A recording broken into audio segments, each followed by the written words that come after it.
Hi, I'm Yolanda and welcome to Speak On. Today I'm joined by Lucy, a model, writer and mental health advocate, Nicole, a blogger, and Rafika, a skincare writer and model. We are spending an increasing amount of time on social media. It's how we interact with our friends and our family. We watch loads of TV content online, via YouTube, etc. And also we even find our partners on apps. I don't know if any of you found your partners on apps, but anyway, might just be speaking for me. But it's social media feeding our misconceptions of who we are and how our audiences perceive us. That's what we're going to be talking about today. Mm-hmm. Do you think people are creating experiences just so they can share them on social media? And I'm going to direct that to Lucy. To a certain extent, yeah. I think obviously it varies person by person. There's still a lot of the whole food thing. You know, people only going to a restaurant because, I don't know, maybe they've got a nice flower arrangement outside and it will look good on the gram and the plates look good, so it will be a good picture for the story or something, rather than going to somewhere that they actually want to go and eat. Mm-hmm. And that's kind of a bizarre thing. I can understand it, but I don't think it's really a useful way to live your life. Mm-hmm. Okay, cool. And Nicole, do you think that by doing that we're kind of missing living in the moment? I think it's down to the individual to police their time. Mm-hmm. So for example, like when you say that, I think about like concerts and people that will like record the whole concert. It doesn't offend me personally, but I just don't do it because it's like I want to live in the moment, especially at a time like that, and enjoy the concert, especially if it's like live music, an artist I like. Mm-hmm. So. But then on the flip side, have you ever regretted not recording something so you could look back at it?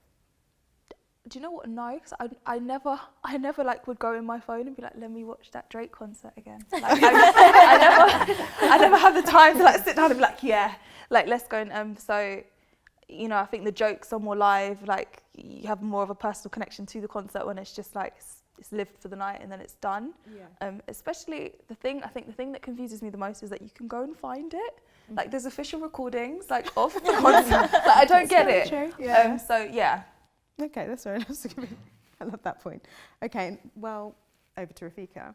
Why do you think people do that? Why do you think people kind of live to capture stuff and share it on social? Because we live in this day and age where we want to put out there, this is what I'm doing every single day of my life, it's so exciting, this is what you've got to see. Instagram is a snapshot, it's just a highlight reel of our lives, and our followers or our audience buy into that, and we want to show them that every day is exciting. So we try and go to the nicest places, we try and wear the cutest outfits. It's so impractical, half of the stuff that we put on to post on there, but because we know it's going to capture someone, well, the attention of our audience, that's why we do it. That's a really good point. And then why do you think our lives need to look so perfect online? It's pressure. Yeah. It is pressure. There's pressure to be perfect. There's pressure to have good skin, good makeup, dress well, go to fancy places, wear designer clothes.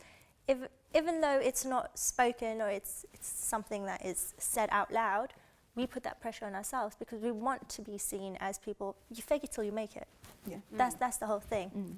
Okay, cool. And obviously there are people on social media who do quite well by actually bearing all and just being really quite candid. Do you think any of you fall into that category? Yeah, sure. Okay. Yeah. And what are the benefits of that for you? I don't know if it's benefits. I just think it's just the person that I am. You know, I don't look preen to perfection all the time. A lot of the time, I won't have done my hair or I won't have done my makeup. Or if I'm hungover, I'm gonna tell a funny story from the night before. If I've had a breakout, or if I've spent the night eating 2 pizzas and then I hate myself in the morning, because I think that people can identify with that and that's useful for people.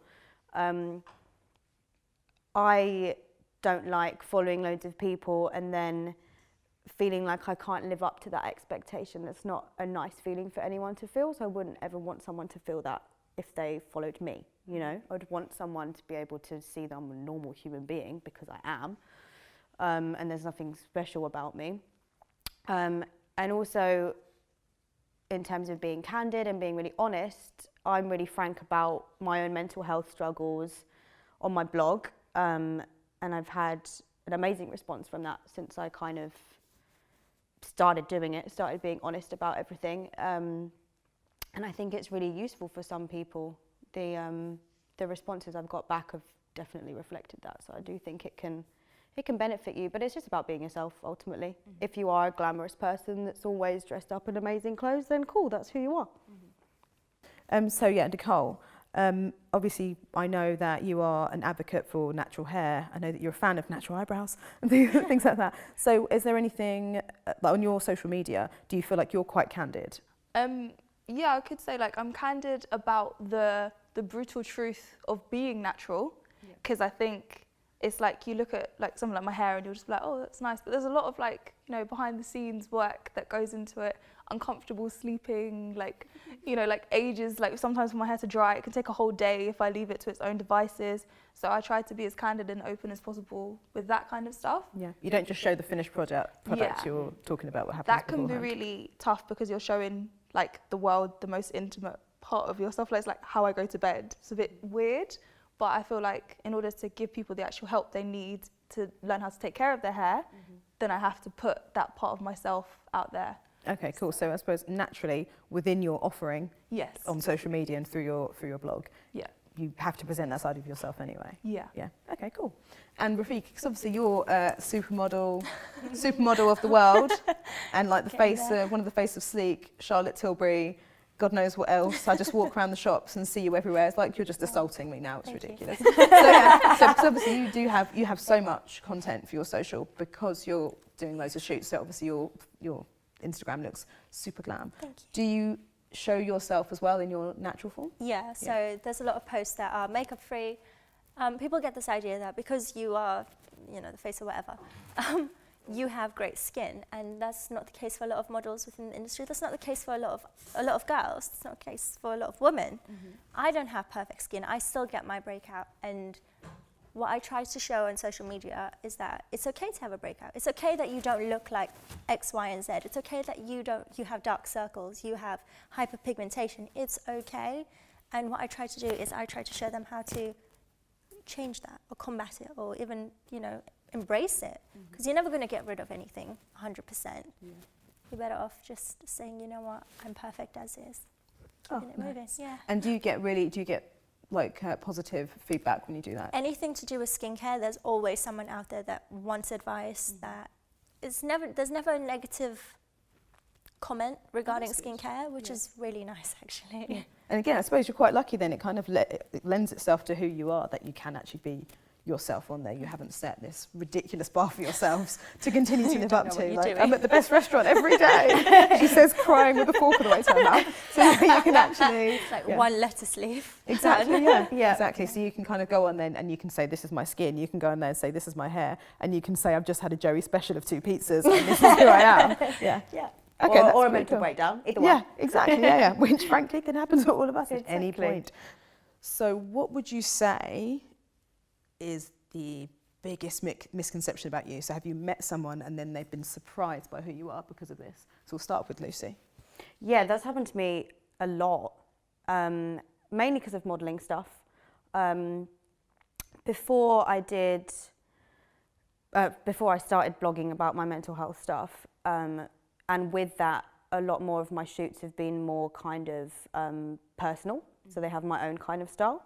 But before that, when I was just doing lots of like commercial and like campaign stuff, when people saw me, the way I dress and the way that I am, they'd always be really surprised and they're like thinking I would be this really super girly, glamorous person, and that's not me at all. And that always struck me as weird because I think a lot of the time it's not conscious. You're not portraying yourself in a different way consciously. It's just kind of, those are the pictures and that's what they are. And I think people, especially with modelling, people don't realise that you're going onto a set, someone's doing your hair, your makeup, your styling, and ultimately you're there to sell a product for someone else's vision. It's nothing to do with your own style. So for someone to base what they think you're going to be like from that is a kind of weird concept. But I can totally understand how it can happen. But that's definitely happened to me a couple of times, yeah, for sure. What about you, Nicole? I think a lot of people, I'm not sure why, they think I'm really like quiet, really shy from my like Instagram. but it's crazy because I'm the complete opposite. So I think that's a misconception. Or like people that have seen me with my hair tied back in real life, and then they go on my Instagram and they're like, "That's not you." And I'm like, "Oh, okay." Okay, Where do we go from this? Hair make it the man. They're joking, but they're serious. It's like two different people apparently when I put my hair in a bun. So that's a misconception. Like when I have my glasses on, my hair in a bun, everyone's like, "Oh, you're like this cute little nerd." And then I take my hair out and they're like, "Oh, you're feisty." And it's like, I'm the same person. It's like a Superman type thing. You take your glasses off and no one take knows it off who and you it's are. like you're a completely different person. Yeah. So yeah, that happens a lot with everyone, apart from like close family and friends. But that's a misconception. Okay, that's such an odd one. Yeah. What about you? I find that being a model, as Lucy's touched on this, people think you're one-dimensional. So they look at you and they're like, well, she doesn't really have much of a personality. Modelling isn't very hard. It is really difficult, actually. A lot goes into it. But they're always really shocked and surprised when you say, please, thank you, excuse me, or pardon. It's like, we're not meant to have manners, and we're not meant to eat. We're not meant to do anything that, you know, the average girl does, because you're seen as this person who's not real. Yeah. And people can't relate to you being a model, which I think ties into the fact that our social platforms have our personalities into that. Because if it was just modelling pictures, we'd be unrelatable. Yeah. And so when people see you eating a burger, what's their reaction? They're like, oh my God, you actually eat? And I'm like, yeah. That's how I stay alive. Quite I like that. actually eat a lot of McDonald's. It kind of just shows the power of social media now, though, doesn't it? Because if you say like 10 years ago, I wouldn't say that I knew the personality of any of the models that I saw in magazines and looked up to. I didn't know anything about them. I just knew the public image that's portrayed. And that's the beauty of social media, is you can say, well, actually, I believe in this and I care about this and I won't stand for stuff like that. And that's really cool. It's a really easy one to sum up. It's easier and better to be yourself, even on the gram. We're talking about social media and the influence it has on the way we communicate and share information. Right, I'm going to start off by talking about the incident that happened last year in Oxford Circus. It wasn't a thing, no one was hurt, but there was, for a little while, we weren't sure if it was a terrorist attack, what was happening, there was talk of gunfire, etc. And the whole thing turned out to just be people panicking on social media. There was like a lot of misinformation, everybody was scared, and just outright lies, Ollie Murs. So yeah, it really got out of control. I mean, I had friends that were literally kind of like in the kitchens of restaurants, like hiding, because everything just went really wildly out of control. So one lesson we should learn from that is that we need to be a little bit more careful and be a little bit less like with the whole itchy trigger finger thing on social. As you guys have a following and therefore have a responsibility, how careful are you when it comes to liking or reposting content? I'm going to start with you, Rafika.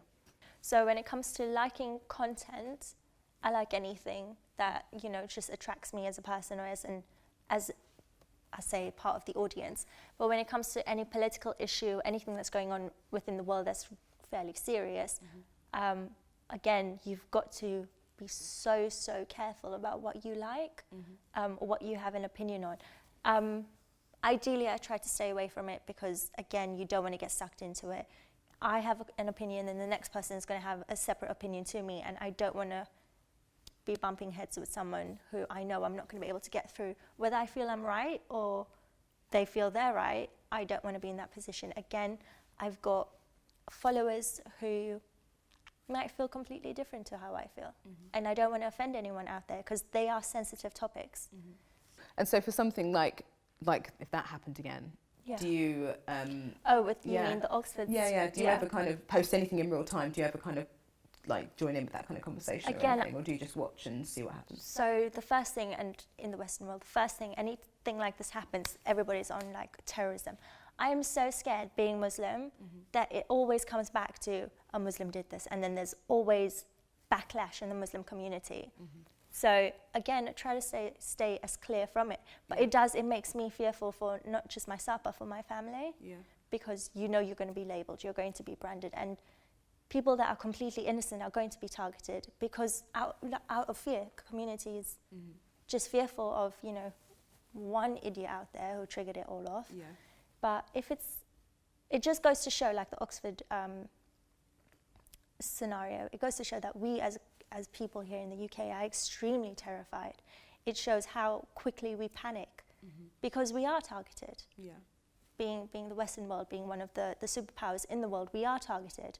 And radicalized groups, it works in their favor to scare. Yeah. I suppose that's quite, I didn't even think about it from that perspective. I was just thinking of everybody's just so eager to share information, but I didn't even think about it from the perspective, it's like you don't want to join in with that because obviously that conversation is going to turn really quickly. So that's a really interesting point that you've made there. And yeah, I didn't even think about it from that perspective. Thank you for that. So, yeah. What about you guys? Do you tend to, are you quite careful about what you like and repost, or do you even repost? Some people don't. I mean, with liking, not so much in terms of like being careful. I like what I like. But in terms of stuff I post, I do think you have to be careful sometimes, but I'm probably quite controversial, to be honest. Yeah. I do get involved in the arguments. If I do have something to say about something political or something that I feel strongly about, then I will speak up about it. The end of last year, with all of the marches for the Libyan slaves, I think it's really important to speak out about issues like that, or any kind of issues that I feel passionate about, but that I think everyone should feel passionate about. If you have any kind of following, I think it's important to speak about those kinds of things.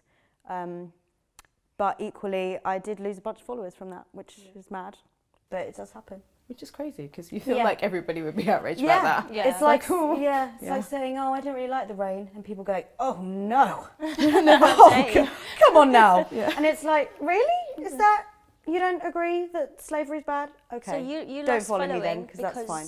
Yeah. Really? Yeah, that's insane. A couple of hundred. For liking in something that that's like quite terrible. Wow. Yeah. Wow. Because some people just don't want anything political on their timeline. Okay, they want Yeah. they want the blinkers on. They want, you know, the ignorance is bliss. Yeah. And they don't want to think about I things suppose like that. it boils down to why people are on social. Some people are just on because they just want to see fluff or No, that's happy fine. things If and that's- unicorns. Yeah. Yeah, and that's fine. Yeah.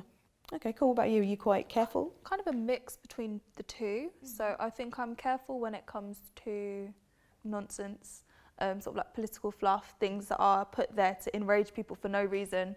I don't feel like it deserves my response. So you don't go around liking these purposely inflammatory type things? No, because it is a baiting mechanism and I'm not here for it.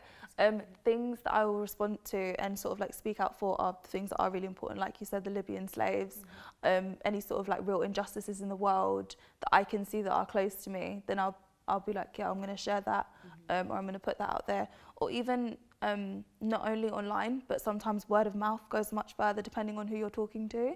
So things like that, but yeah. And so when it comes to these kind of things, obviously with the Oxford Circus incident, everything was unfurling in real time. So anybody involved in that real-time conversation, there's no opportunity to research or look into it or find out what's going on. Because I mean, even I didn't post, but I did certainly say to people, just don't go to that area, mainly because I thought it's just going to be really inconvenient. You're going to get caught, and God knows, you know, you may be stuck there for ages.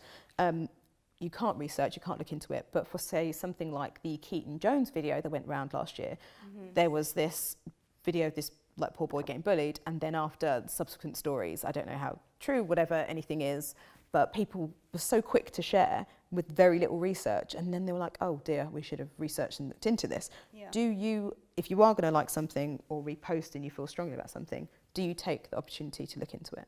I'm going to ask Lucy. Yeah, I do. Yeah.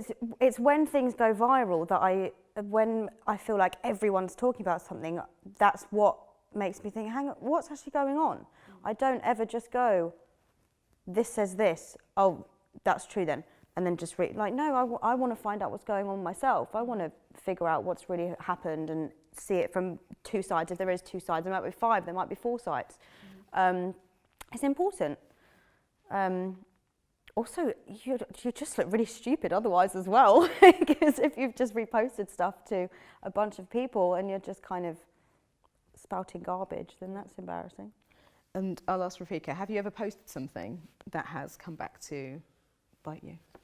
In that respect, it doesn't have to be a huge bite, it can be a nibble. But I don't think I have. But going back to it, like Lucy just said, you research everything. I go to my dad. My dad is like Wikipedia. He knows everything and anything. When it comes to current events, my dad knows about it. I think everyone's dad's that guy. So no, I don't blindly like anything or blindly follow anything. Always make sure that I'm aware. And if it's controversial, like I said, terrorism, I try not to get involved. I will have my opinions, but I will not share them on social media. Just because, again, I'm sitting there thinking, fuck, again, another, another idiot. I think especially from a Muslim woman's point of view as well, I think that's really important, and it's always going to come across as sort of controversial, which is difficult. I do feel like it's then on the responsibility of others to speak up for you, like, or people like yourselves in that moment, because like we all know that you can't really defend yourself when there's such, like you said, inflammatory statements going out. So For sure. yeah. Oddly enough, I don't feel as terrified for my well-being because, again, even though I am a Muslim, I'm not obviously the best Muslim in the world. I don't wear the full garb, as you can tell. Some might criticize that. But there are those who wear the hijab that do get targeted, and they are called names on the subway. They are abused, they are pushed, they are spoken to as though they're less than human. So I do feel for them, but I myself don't feel in danger, if that makes sense. I just don't feel the need to comment on it. Yeah, that's fair enough. It's good to have a stance. You've chosen your lane. Stay away from it. Exactly, staying away from this and not, So I think you have to be careful as well. So it's when you're responding and what you're responding with, and where I don't that might agree go. with any of it. Yeah, I don't agree. You don't have to respond to every single thing you see. Yeah. Okay, cool. Right, and so I'm going to move this on a little bit and say now we're going to move away from that incident. Have you ever seen anyone post false information about you online? Nicole? No. Oh, okay, look at you. Yeah. Well, not yet. I think it's crossed. It doesn't happen, but it probably will one day. I'm always just kind of trying to prep myself for when that does happen. Just in case. Just in case. Because I know the type of person I am. I'm like, no, it's not true. Like, no one cares. Please don't believe it. So yeah, but I can only imagine that it must be quite difficult to deal with. Yeah. What about you, Lucy? Has that happened to you before? Not so much false information. I guess it would just come across as more like misconceptions. I definitely think I've posted stuff that I regret. Even like some of my modelling stuff, because for some reason people think that the female body, if it's out, then that means that you are a certain type of person. And if you are a certain type of person, then that makes you less of a woman.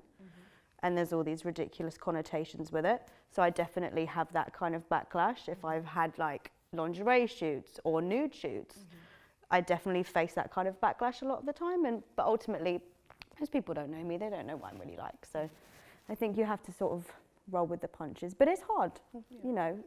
Obviously, things people say can hurt your feelings sometimes, but... Okay, and Rafika, if something was posted online about you that was crazily, wildly inaccurate and incorrect, how would you handle it? I just tend to ignore it. At first, it wasn't as easy as ignoring it. It would knock away at your self-confidence. And I'd sit there and I'd cry. And I remember my mum saying, if this is the life that you want, you've got to be able to take the negative with the positive. Whatever it is, you're still getting publicity and just be happy.